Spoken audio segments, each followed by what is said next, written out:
আসসালামু আলাইকুম রহমতুল্লাহ। প্রিয় দর্শক, আজকে আমরা দেখাবো কিভাবে রিফ্র্যাক্টোমিটারে টোটাল সলিউবল সলিড মেজার করা হয়।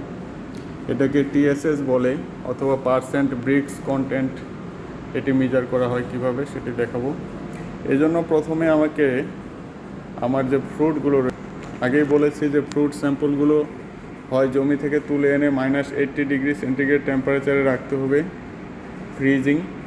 তারপরে আপনাকে বের করে নর্মাল করার পরে ফ্রুট জুস তৈরি করতে হবে, অথবা সরাসরি জমি থেকে তুলে এনে সাথে সাথে কাজটি করা যাবে। তো -80 ডিগ্রি থেকে বের করে আমরা এখানে ফ্রুট জুস তৈরি করেছি। এটা হচ্ছে ফ্রুট এবং তার দ্বিগুণ পরিমাণ পানি, শুধুমাত্র এইটুকু। এখানে 30 গ্রাম ফ্রুটের সাথে 60 ml পানি দেওয়া হয়েছে। এরপরে এটা ব্লেন্ডিং করা হয়েছে দীর্ঘ সময়। এরপরে এটা ছাঁকনি দিয়ে ছেঁকে নেওয়া হয়েছে। এই জুসগুলো রেডি। এখন আমরা রিফ্র্যাক্টোমিটারে চলে যাব। এটা রিফ্র্যাক্টোমিটার, এটা অন করলাম। এখানে একটি অন সুইচ রয়েছে, অন করা হলো, অন হচ্ছে। একটু সময় লাগবে যে এটি অন হচ্ছে, চলমান আছে। যে রিফ্র্যাক্টোমিটার পুরোপুরি অন হয়েছে, এখানে আমরা দেখতে পাচ্ছি ল্যাবের টেম্পারেচার 20 ডিগ্রি সেন্টিগ্রেড এবং পার্সেন্টেজ অফ ব্রিক্স এটা দেখানো হবে কিছুক্ষণের মধ্যেই। এবং এখানে একটি রিফ্র্যাক্টিভ ইন্ডেক্স রয়েছে। তো প্রথমে আমরা যেটা করব যে রিফ্র্যাক্টোমিটারের এই সেন্সরটি একটি পরিষ্কার টিস্যু দিয়ে মুছে দেব।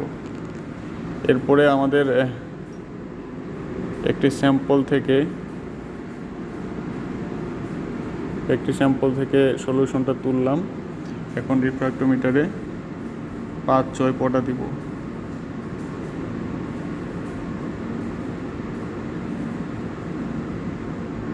এইটুকু আর কি। এই যে আমরা যে জায়গাটি দেখতে পাচ্ছি, এটা দেওয়ার পরে আমরা এটা ঢেকে দিব।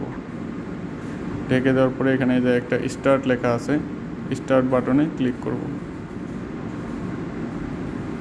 এখানে আমরা দেখতে পাচ্ছি যে মেজারিং লেখা চলছে।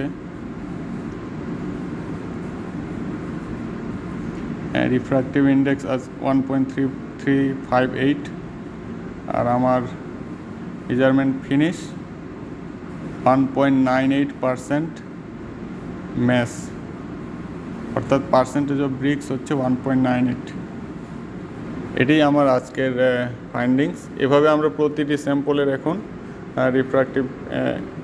রিফ্র্যাক্টিভ ইন্ডেক্স এবং পার্সেন্টেজ অফ ব্রিক্স বের করব। এটাকে বলা হচ্ছে টোটাল সলিউবল সলিড। ধন্যবাদ, আবার দেখা হবে অন্য ভিডিওতে।